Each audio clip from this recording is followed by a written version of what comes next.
All right, so this is a quadratic equation, and there's a couple of things you have to do before you actually get to the quadratic formula. Normally, this would be something like 5x squared minus 4x minus 6 equals 0. But because it's not in that quadratic form, you have to put it there. So it's just like any other equation. You want to zero out this 6 because you want the whole thing to equal 0. So take away 6. That'll make that 0, but that means on this side you also take away 6. Now rewrite the equation. Bring down the 5x squared because you didn't use it. Bring down the minus 4x because you didn't use it. You've got the minus 6 that you pulled from the other side equals 0.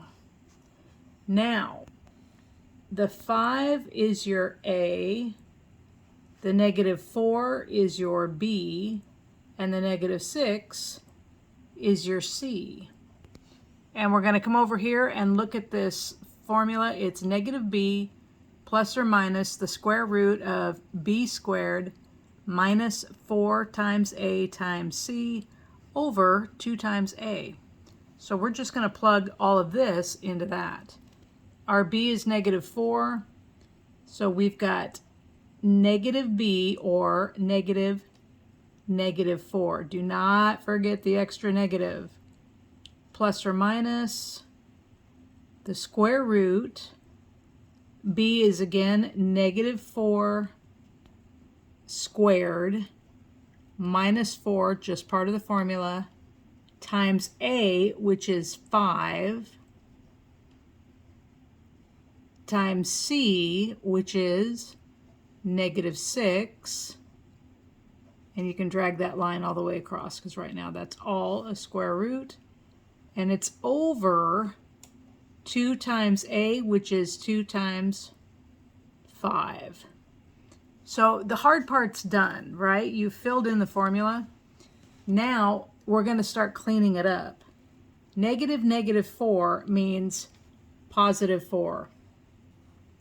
Plus or minus the square root, and you're going to start breaking this down. Negative 4 squared is negative 4 times negative 4, or 16, minus, because that's part of the formula, 4 times 5 is 20. 20 times negative 6 is negative 120.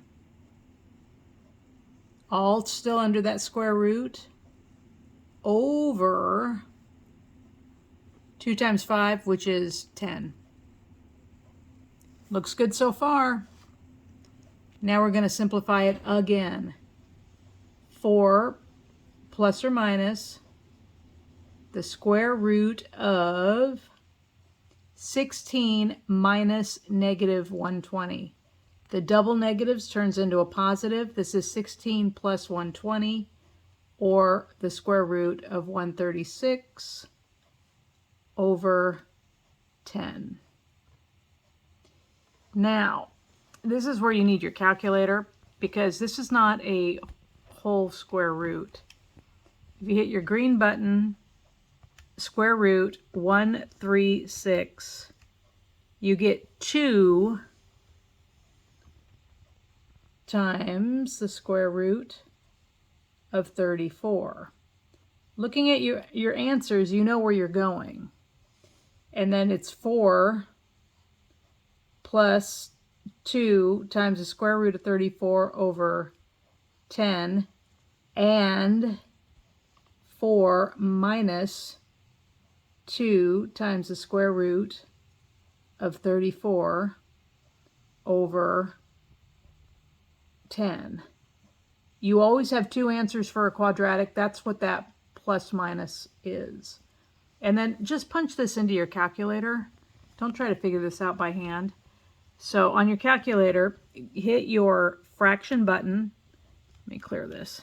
Fraction button, 4 plus 2 times the square root of 34, arrow down, 10, arrow out of that, enter. And this is a little backwards. It should actually look like 2 plus the square root of 34 over 5. And then you have to do it with the minus sign.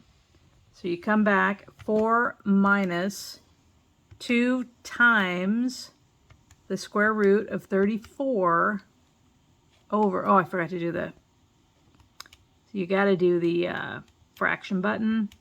Fraction button, 4 minus 2 times the square root of 34, arrow down over 10, arrow out of that, hit enter, and you've got negative 2 minus the, I think it's negative 2 times the square root of 34 over 5. You'll know which answer it is based on your test. That is a quadratic equation. These are not easy.